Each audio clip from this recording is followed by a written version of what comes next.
Hello everyone, good morning to all of you. Welcome to current affairs logics. Friends, morning हो गई है। मैं आप सभी के लिए लेके आ गई हूँ आज का डेली करंट अफेयर्स का इम्पोर्टेंट सेशन, जिसमें हम कवर करेंगे 12 अक्टूबर के सभी इम्पोर्टेंट क्वेश्चंस। करंट अफेयर्स के साथ साथ हम ऑल्सो कुछ इंपॉर्टेंट स्ट्रेटजी के क्वेश्चंस भी कवर करने वाले हैं। तो ये वीडियो सेशन आपके अपकमिंग एग्ज़ाम्स के लिए काफ़ी ज़्यादा इम्पॉर्टेंट रहेगा।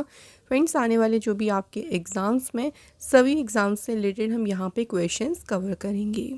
इसका जो पीडीएफ है वो आप लोगों को हमारे टेलीग्राम से मिल जाएगा, जिसका नाम है करंट अफेयर्स लॉजिक्स। टेलीग्राम पर जाकर आप इसे ज्वाइन कर सकते हैं। यहाँ आपको हम सभी पीडीएफ प्रोवाइड करते हैं। साथ ही में वीडियो से रिलेटेड हम यहाँ पे आपको क्विज़ भी देते हैं, ताकि आप अपने क्वेश्चंस को रिवाइज करते रहें। तो आइए फ्रेंड्स, आज का जो ये इम्पोर्टेंट सेशन है इसे शुरू करते हैं। सो आज दशहरा है फ्रेंड्स, सभी को पूरी हमारी टीम की तरफ से हैप्पी दशहरा। ये दशहरा जो है आपकी खुशियों, आपकी लाइफ में बहुत सारी खुशी लेके आए, आपके फ्यूचर के सभी जो भी ड्रीम्स हैं वो पूरे हों, हम सभी यही विश करते हैं। सो फ्रेंड्स, अपनी लाइफ में जो है इस दशहरा पर अपने आप को मजबूत बनाएं, अपनी फैमिली के साथ में जो है आराम से अच्छे से फ्रेंड फेस्टिवल को सेलिब्रेट करें। तो चलिए फ्रेंड्स, अब शुरू करते हैं आज की वीडियो सेशन को। फ्रेंड्स, मैंने आज यहाँ पे कुछ अक्टूबर के इम्पॉर्टेंट डेज़ रखे हैं। अभी तक के जो भी हमने अक्टूबर के डेज़ कवर करे हैं उनको थोड़ा सा रिवाइज करते हैं। 1 अक्टूबर को आया international day of the older persons, जिसकी देखिए थीम क्या रही है, ageing with dignity, the importance of strengthening care and support systems for older persons world wide. 2 अक्टूबर को गांधी जयंती सेलिब्रेट की गई। इस बार जो है 155th बर्थ एनिवर्सरी मनाई गई इनकी। 2 अक्टूबर को ही international day of non violence होता है और लाल बहादुर शास्त्री जी की भी जयंती इसी दिन होती है। 4 अक्टूबर को मनाया जाता है वर्ल्ड एनिमल वेलफेयर डे, जिसकी देखिए थीम क्या है, the world is their home too. 7 अक्टूबर को सेलिब्रेट किया गया वर्ल्ड कॉटन डे, जिसकी थीम है कॉटन फॉर गुड। इसके बाद देखिए 7 अक्टूबर को इस बार वर्ल्ड हैबिटेट डे भी मनाया गया। ये अक्टूबर के फर्स्ट मंडे को मनाया जाता है। थीम रही है इसकी engaging youth to create a better urban future. 8 अक्टूबर को इंडियन एयरफोर्स डे मनाया गया है और इसकी थीम रही भारतीय वायुसेना सक्षम, सशक्त और आत्मनिर्भर। 9 अक्टूबर को मनाया वर्ल्ड पोस्टल डे, जिसकी थीम है 150 years of enabling communication and empowering people across Nations. 10 अक्टूबर को नेशनल पोस्ट डे सेलिब्रेट किया गया और इसी दिन वर्ल्ड मेंटल हेल्थ डे भी सेलिब्रेट किया गया है। इसकी थीम है मेंटल हेल्थ एट वर्क। 11 अक्टूबर को मनाया गया है international day of the girl child. Theme रही है इसकी girls vision for the future. तो अभी तक के ये हमने जो है अक्टूबर के डेज़ को कवर अप किया है। चलिए स्टार्ट करते हैं फर्स्ट क्वेश्चन से। क्वेश्चन है हमारा, Kais Saied has been reelected as a president of Tunisia for the second time. What is the term of the president of Tunisia. Tunisia के राष्ट्रपति के रूप में दूसरी बार कौन चुने गए, इनका नाम याद रखेंगे, कैस सैयद। ट्यूनीशिया में जो प्रेसिडेंट का टर्म होता है, कार्यकाल होता है, ये होता है कितने साल का, 5 साल का। तो दूसरे 5 साल के कार्यकाल के लिए यहाँ के प्रेसिडेंट चुने गए हैं कैस सैयद। ट्यूनीशिया जो है अफ्रीका कॉन्टिनेंट में है। देखिए कैपिटल यहाँ की है ट्यूनिस, करेंसी है ट्यूनीशियन दिनार, प्राइम मिनिस्टर है यहाँ के कामिल मादूर। अभी रिसेंट अपॉइंटमेंट जो प्राइम मिनिस्टर प्रेसिडेंट्स की हुई हैं उनके बारे में थोड़ा सा बात करते हैं। मेक्सिको की अभी प्रेसिडेंट बनी है क्लाउडिया शीन बाम और ये यहाँ की पहली वुमेन प्रेसिडेंट चुनी गई हैं। इसके अलावा देखिए जापान के प्राइम मिनिस्टर बने हैं शिगेरू इशिबा। श्रीलंका की प्रेसिडेंट बनी है अनुरा कुमारा दिसानाइकी और जॉर्डन में प्राइम मिनिस्टर बने हैं जाफ़र हसन। अल्जीरिया देश के प्रेसिडेंट बने हैं अब्देल मजीद तेबोनी। तो ये सभी फ्रेंड्स सभी रिसेंट अपॉइंटमेंट्स हैं, बिल्कुल न्यूली अपॉइंटेड हैं ये सभी, तो very very important. Next question देखिए। क्वेश्चन है, एक्सरसाइज का नाम है IB summer is a trilateral naval exercise between which countries. तो IB समर जो एक्सरसाइज है देखिए, ये किन देशों के बीच एक त्रिपक्षीय नौसैनिक अभ्यास है। 3 कंट्रीज़ के बीच में ये एक्सरसाइज हुई है, इंडिया, ब्राज़ील और साउथ अफ्रीका। ये जो एक्सरसाइज है ना, ये इस बार इसका जो है 8th एडिशन हुआ है, जिसे होस्ट किया गया कहाँ पे, साउथ अफ्रीका के सिमोन्स टाउन में जो है ये एक्सरसाइज हुई थी। इसमें इंडिया का जो नेवल शिप जिसने पार्टिसिपेट किया है ना, उसका नाम याद रखेंगे, वो है INS तलवार। इस एक्सरसाइज की शुरुआत हुई थी 2008 में। तो किन किन कंट्रीज़ के बीच में है, इंडिया, ब्राज़ील और साउथ अफ्रीका। इसके नाम में देखिए आ रहा है ना, IB समर एक्सरसाइज है। तो देखिए I for India, B for Brazil, S से हमारा हो गया south Africa, M for maritime exercise. तो ये आपकी हो गई है एक ट्राइलेटरल नेवल एक्सरसाइज। ये सारी देखिए अभी रिसेंट की एक्सरसाइजेज हैं, थोड़ा सा चले रिवाइज कर लेते हैं। कोस्टल सिक्योरिटी एक्सरसाइज जो सागर कवच है, ये कहाँ पे हुई, लक्षद्वीप आइलैंड में। इंडिया, मोज़ाम्बिक और तंजानिया के बीच में एक ट्राइलेटरल एक्सरसाइज हुई है, IMT ट्राइलेटरल। इस बार इसका 2nd एडिशन हुआ, जो कि हुआ नकाला, मोज़ाम्बिक कंट्री में। टाइगर ट्रियम्फ जो एक्सरसाइज है, ये इंडिया और USA के बीच में हुई है, ईस्टर्न सीबोर्ड में। इसके अलावा लामित्य का इस बार देखिए 10वां एडिशन हुआ है, जो एक मिलिट्री एक्सरसाइज है। लामित्य एक्सरसाइज हुई इंडिया और सेशेल्स के बीच में, और कहाँ पे हुई, तो सेशेल्स में ही जो है इसका आयोजन किया गया था। तो कोशिश करें फ्रेंड्स कि ज़्यादा से ज़्यादा आप लोग भी रिवाइज़ करने की। हम लोग पुरानी न्यूज़ के साथ में इसलिए सबको रिलेट करते हैं ताकि हम पिछली न्यूज़ को भी रिवाइज़ करते रहें। नेक्स्ट क्वेश्चन है देखिए, LUPEX mission is a partnership between India's space agency ISRO and which space agency. तो जो ल्यूपेक्स मिशन है, ये इसरो और किस स्पेस एजेंसी का एक पार्टनरशिप मिशन है। Right answer is Japan space agency JAXA. तो जाक्सा और इसरो ने मिलकर पार्टनरशिप के साथ मिलकर ल्यूपेक्स मिशन जो है इसको स्टार्ट किया है। ल्यूपेक्स का फुल फॉर्म है ल्यूनर पोलर एक्सप्लोरेशन मिशन। ये जो मिशन है, ये मून के जो भी रिसोर्सेज हैं, देखिए स्पेशली वहाँ पे जो मून का साउथ पोल है, जो दक्षिणी ध्रुव है, वहाँ पे कितना पानी है, इसको एक्सप्लोर करना, इसके ऊपर जो है इसकी खोज के ऊपर पूरा ये मिशन जो है केंद्रित होगा कि मून के दक्षिणी ध्रुव पर कितना वहाँ पे पानी है, उसके सरफेस पे, उसको ये एक्सप्लोर करेगा ल्यूपेक्स मिशन। इस मिशन में देखिए जो जापान की स्पेस एजेंसी है जाक्सा, ये बिल्ड करेगी रोवर और रॉकेट को। वहीं जो इसरो है ना, ये लैंडर को जो है बिल्ड करेगी, जो मून के सरफेस पे जो है रोवर को लेके जाएगा। तो इस तरह से ये एक जॉइंट मिशन है इंडिया और जापान का। इसरो की बात कर लेते हैं। इसरो का पूरा नाम है Indian Space Research Organisation. ISRO की स्थापना हुई थी 15 अगस्त 1969 को। हेडक्वार्टर इसका बेंगलोर में है और इसके करंट में चेयरमैन है S सोमनाथ। नेक्स्ट क्वेश्चन देखिए, विच IIT has introduced a new device for the early detection of breast cancer. अभी रिसेंट किस IIT ने स्तन कैंसर का शीघ्र पता लगाने के लिए एक नई डिवाइस को इंट्रोड्यूस किया है। तो राइट आंसर है IIT इंदौर। IIT इंदौर ने इसको इंट्रोड्यूस किया है। ये जो डिवाइस है इसे क्रिएट किया गया बाय द प्रोफेसर श्रीवात्सन वासुदेवन, और ये एक इम्पॉर्टेंट स्टेप है कैंसर को देखिए अर्ली डिटेक्ट करने में, और ये काफ़ी ज़्यादा अफोर्डेबल और एक्सेसिबल भी है। ये डिवाइस यूज़ करता है photo acoustic spectral response technology को, जिसमें लाइट और साउंड को कंबाइन करते हैं और डिटेक्ट करते हैं एबनॉर्मल चेंजेस इन टिश्यू, और इससे ना आइडेंटिफाई हो सकता है cancer at an early stage. तो पहले ही अगर देखिए कैंसर का पता चल जाता है तो उसका एक तरीके से इलाज फिर भी किया जा सकता है, थोड़ी बहुत चांसेस होते हैं कि वो ठीक हो जाए। लेकिन क्या होता है कि पहले अर्ली स्टेज पे नहीं डिटेक्ट हो पाता है, तो बाद में क्या होता है, बहुत ज़्यादा मुश्किल होता है पेशेंट की लाइफ को सेव करना। तो इसी उद्देश्य से आईआईटी इंदौर ने इस अफोर्डेबल डिवाइस को लॉन्च किया है। कुछ आईटी से रिलेटेड मैं आपको और भी इम्पॉर्टेंट न्यूज़ थोड़ा सा रिवाइज करा देती हूँ। इंडिया की पहली जो होम जीन थेरेपी है कैंसर ट्रीटमेंट के लिए, इसे प्रेसिडेंट द्रौपदी मुर्मू ने आईआईटी बॉम्बे में लॉन्च किया।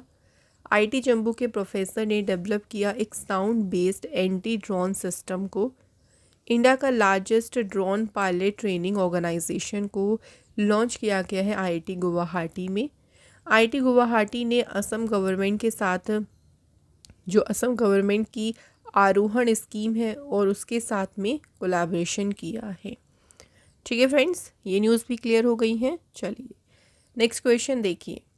अगला क्वेश्चन है, how many seats have been won by the Bharatiya Janata Party in the 2024 Haryana legislative election.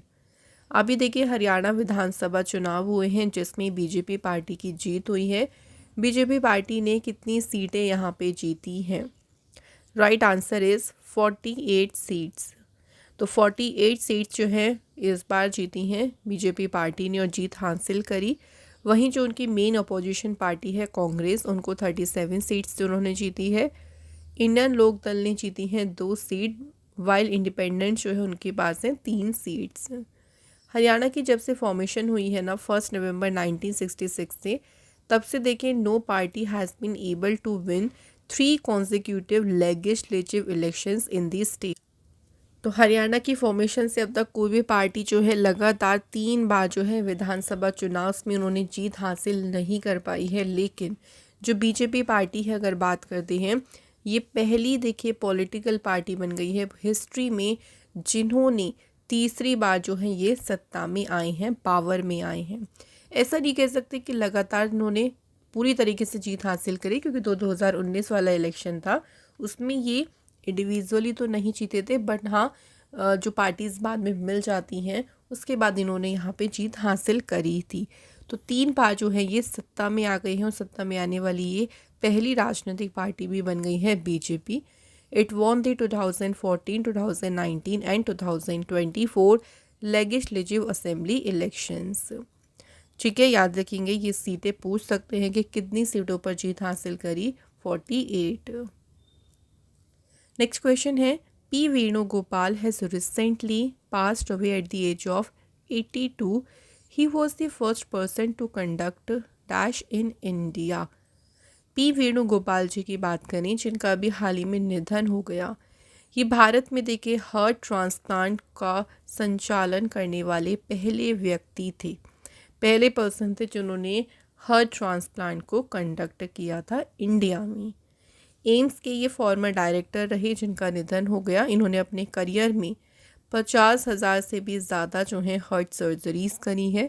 उनका मेमोयर पब्लिश हुआ था 2023 में जिसका नाम है हार्ट फेल्ट, जो कि उनकी वाइफ के साथ में, मतलब उनका ये एक मेमोयर था, उनका संस्मरण था। इसका नाम पूछ सकते हैं कि पी वेणुगोपाल के मेमोयर्स का नाम क्या है? Heart felt. Next question, very very important question. देखिए एक और नोबेल प्राइज़ की अनाउंसमेंट हो गई है जो कि है लिटरेचर में। तो 2024 में लिटरेचर का जो नोबेल प्राइज़ है ये दिया गया है हान कांग को। ठीक है, तो हान कांग विनर रही हैं नोबेल प्राइज़ लिटरेचर में। किस कंट्री से हैं? तो ये बिलोंग करती हैं साउथ कोरिया से। इनको नोबेल प्राइज़ मिला है उनके डीपली पोएटिक प्रोज के लिए, जो उनकी गहन काव्यात्मक गद्य है उसके लिए जो है हान कांग को मिला है लिटरेचर में नोबेल प्राइज़। स्वीडिश अकेडमी ने जो है इसकी अनाउंसमेंट की है। अभी तक देखिए टोटल 4 नोबेल प्राइज़ हो चुके हैं। चलिए इनके बारे में देख लेते हैं। पुराना रिवाइज भी हम देखिए करते चलेंगे लगातार। केमिस्ट्री की बात करें तो 3 साइंटिस्ट को केमिस्ट्री में नोबेल प्राइज़ मिला, David Baker, Demis Hassabis and John M Jumper. For computational for protein structure prediction. ठीक है, ये 3 साइंटिस्ट को केमिस्ट्री में नोबेल प्राइज़ दिया गया। मेडिसिन या फिजियोलॉजी कह लीजिए, उसमें 2 साइंटिस्ट को मिला है, विक्टर एम्ब्रोस एंड गैरी रुफकुन। वहीं देखिए फिज़िक्स की बात करें तो यहाँ भी 2 साइंटिस्ट को मिला है Nobel prize, John J Hopfield and Geoffrey E Hinton. जब आपके पूरे 6 देखिए नोबेल प्राइज़ पूरे हो जाएंगे ना, तो मैं आपको इस पर एक अलग से वीडियो प्रोवाइड कर दूँगी, जिसमें हम और भी जो है नोबेल प्राइज़ से रिलेटेड जो भी क्वेश्चंस हैं जो आ सकती हैं वो सभी अलग वीडियो में डिस्कस कर लेंगे। क्वेश्चन देखिए अगला, who is the author of the book. Book का टाइटल है वॉर। जो वॉर पुस्तक है ये किसने लिखी है, तो इसके ऑथर का नाम है बॉब वुडवर्ड। तो बॉब वुडवर्ड ने जो है बुक लिखी है कौन सी, वॉर। अच्छा देखिए वुडवर्ड में भी वॉर शब्द छिपा है ना, तो इसी से आप थोड़ा सा यहाँ से इसको याद कर सकते हैं। रिसेंट की कुछ और 2024 की इंपॉर्टेंट बुक्स को मैं आपको रिवाइज करा देती हूँ। From oil to lithium, navigating the future of energy, ये लिखी है कुलदीप गुप्ता ने। Shri Ram in Tamilagam an inseparable bond, author हैं doctor D K Hari and doctor D K Hema Hari. The idea of democracy लिखी है सैम पित्रोदा ने। नाइफ बुक लिखी है सलमान रुश्दी ने। सलोइंग द सन, इसकी ऑथर है Lakshmi Murdeshwar Puri.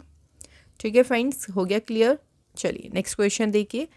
Rafale Nadal one of the greatest men's tennis player in the open era, इन्होंने अपनी रिटायरमेंट की अनाउंसमेंट करी है फ्रॉम द प्रोफेशनल टेनिस से। He is from which country. So Rafael Nadal ने अभी अपने संन्यास की देखिए घोषणा करी है और ये बिलोंग करती हैं स्पेन कंट्री से। अभी हम बात करेंगे इनके करियर के बारे में। सो अभी देखिए जो स्पेन में अपकमिंग जो डेविस कप होगा ना, ये उनका लास्ट टूर्नामेंट होगा एज अ प्रोफेशनल प्लेयर के रूप में। डेविस कप होगा 19 से 24 नवंबर तक मलागा स्पेन में। तो ये अपना लास्ट जो है टूर्नामेंट खेलेंगे, उसके इन्होंने अपनी जो है रिटायरमेंट की अनाउंसमेंट कर दी है। इनकी अचीवमेंट्स की बात करें तो 22 ग्रैंड स्लैम सिंगल्स टाइटल इन्होंने जीते हैं, जिसमें 14 जीते हैं French open, 4 US open, 2 Wimbledon और 2 जीते हैं इन्होंने ऑस्ट्रेलियन ओपन। ओलंपिक मेडल्स की बात करेंगे तो 2 बार इन्होंने गोल्ड मेडल जीता है। एक बार 2008 में जो बीजिंग में ओलंपिक्स हुए थे उसमें इन्होंने सिंगल्स में गोल्ड मेडल जीता। सेकंड देखिए 2016 में जो रियो ओलंपिक्स थे उसमें इन्होंने मेंस के डबल्स में जो है गोल्ड मेडल जीता है। तो ये इनकी अचीवमेंट्स हैं जो कि मोस्ट इम्पॉर्टेंट वाली हैं, वो मैंने आपको बता दी हैं। सो यहाँ पे हमारे करंट अफेयर्स के सभी क्वेश्चंस पूरे हो गए। अब डिस्कस कर लेते हैं थोड़ा सा स्टैटिक जीके के क्वेश्चंस को। सो देखिए फर्स्ट क्वेश्चन है, which river is called lifeline of Chhattisgarh. कौन सी नदी को कहते हैं हम छत्तीसगढ़ की लाइफलाइन, महानदी। उसके बाद है चैल हिल स्टेशन, ये कौन से स्टेट में लोकेटेड है, हिमाचल प्रदेश में। Which hill station is referred to as a queen of Satpura. Queen of Satpura कहा जाता है पंचमढ़ी को। Next, which type of rocks in India produce manganese. किस टाइप की जो रॉक्स हैं भारत में जो प्रोड्यूस करती हैं मैग्नीज, तो वो हैं Dharwad. What is the literacy rate in India. अगर हम सेंसस यानी जनगणना 2011 की बात करें, भारत में जो लिटरेसी रेट है ना वो है 74%। Which of the following tagline was used as a motto for the census of India 2011। 2011 के जनगणना का जो मोटो था वो था our census our future. Next, which countries are separated by the McMahon line. So McMahon line से separate होती हैं इंडिया और China. Which mineral is also known as horn silver. किस मिनरल को हॉर्न सिल्वर भी कहा जाता है, सिल्वर आयोडाइड, जिसका फॉर्मूला है AgCl। Which of two gases जो मेनली इन्वॉल्व होती हैं हेबर बॉश प्रोसेस में, तो गैसेस है nitrogen and hydrogen. Who is known as the father of bacteriology. Father of bacteriology किसे कहा जाता है, लुइस पाश्चर को। ठीक है, तो ये हमारे स्टैटिक क्वेश्चंस भी हो गए हैं। अब आता है रिवीजन सेशन। कल के क्वेश्चंस को एक बार रिवाइज कर लेते हैं। International day of the girl child यानी अंतर्राष्ट्रीय बालिका दिवस कब मनाया गया, 11 अक्टूबर को। इसके बाद देखिए major atmospheric Cherenkov experiment observatory को इनॉग्रेट किया डॉक्टर अजीत कुमार मोहंती ने, कहाँ पे? हानले, लद्दाख में। Where is the national maritime museum complex being set up? तो राष्ट्रीय समुद्री संग्रहालय परिसर कहाँ स्थापित किया जा रहा है? आंसर इज लोथल, गुजरात में। उसके बाद देखिए, renowned industrialist and philanthropist Ratan Tata जी का भी निधन हो गया। इन्हें कौन सी ईयर में इंडिया के सेकंड हाईएस्ट सिविलियन ऑनर से सम्मानित किया गया था? तो सेकंड जो हाईएस्ट सिविलियन ऑनर है ना फ्रेंड्स, वो कौन सा है? पद्म विभूषण, और ये मिला था इन्हें 2008 में। एक और इम्पॉर्टेंट अवार्ड याद रखेंगे, इनको 2000 में पद्म भूषण अवार्ड से जो है वो सम्मानित किया गया था। विच स्टेट, जिसने अभी रिसेंटली ऑर्गेनाइज किया उस्ताद अलाउद्दीन खान फेस्टिवल को? तो फ्रेंड्स, इसका जो आयोजन है ये किया है किसने? मध्य प्रदेश गवर्नमेंट ने। नेक्स्ट क्वेश्चन है, RBI has decided to keep the policy repo rate unchanged. तो आरबीआई ने जो है लगातार, देखिए आरबीआई ने 10वीं बार जो रेपो रेट है उसे अनचेंज रखा है, और ये है 6.50%। Who has been elected as a president of the advertising agencies association of India? तो प्रेजिडेंट चुने गए हैं प्रशांत कुमार। नेक्स्ट है कि केमिस्ट्री में नोबेल प्राइज़ किसे दिया गया है? तो David Baker, Demis Hassabis, John Jumper, तीनों साइंटिस्ट को मिला है केमिस्ट्री में नोबेल प्राइज़। किस कंट्री की वुमेंस टीम ने हिस्ट्री बनाई है by winning a bronze medal at the Asian table tennis championship? तो ब्रॉन्ज मेडल जो जीता है ना, ये इंडिया की टीम ने जीता है। सो फ्रेंड्स, ये हमारे हो गए हैं कल के क्वेश्चंस। अब देखिए, जो कल टेस्ट के क्वेश्चन पूछे थे उनको अगर डिस्कस करें तो पहला क्वेश्चन था वर्ल्ड प्रेस फ्रीडम इंडेक्स, इसमें इंडिया को रैंक मिली है 159। सेकंड था अशोक राज सिगदेल किस कंट्री के नए आर्मी स्टाफ के नए चीफ नियुक्त हुए? नेपाल देश के। तो थैंक यू फ्रेंड्स, सभी के आंसर्स जो हैं वो बिल्कुल सही रहे हैं। आज का हमने कमेंट इंक्लूड किया है प्रदीप दास। अब ऐसे ही देखिए, आज के टेस्ट क्वेश्चंस की बात करें तो पहला क्वेश्चन है, अंबाजी वाइट मार्बल जिसे रिसेंटली जीआई टैग दिया गया है, ये कौन से स्टेट से संबंधित है? ठीक है, कौन सा है Ambaji white marble? Second question है, खारची पूजा जो एक प्राचीन त्यौहार है, एंशिएंट फेस्टिवल है, ये हर साल किस राज्य में मनाया जाता है? कौन सा है? खारची पूजा। तो आप फ्रेंड जल्दी से इनके आंसर जो है हमें कमेंट बॉक्स में ज़रूर लिखिएगा। इसी के साथ आज का हमारा जो डेली करंट अफेयर्स का ये इंपॉर्टेंट सेशन है वो कंप्लीट हो गया है। फिर से अगेन देखिए, हमारी पूरी टीम की तरफ से आपको wish you a very happy Dussehra. अपनी फैमिली के साथ में, अपने फ्रेंड्स के साथ में, मज़े के साथ में इस दशहरा को सेलिब्रेट करें। तो मैं आपको अगली वीडियो में फिर मिलूँगी, तब तक के लिए आप लोग अपना ध्यान रखें, अच्छे से चीज़ें, अच्छे से फेस्टिवल्स भी मनाएं, लेकिन अपनी पढ़ाई पर भी पूरा फोकस करें। Thank you so much for watching this video.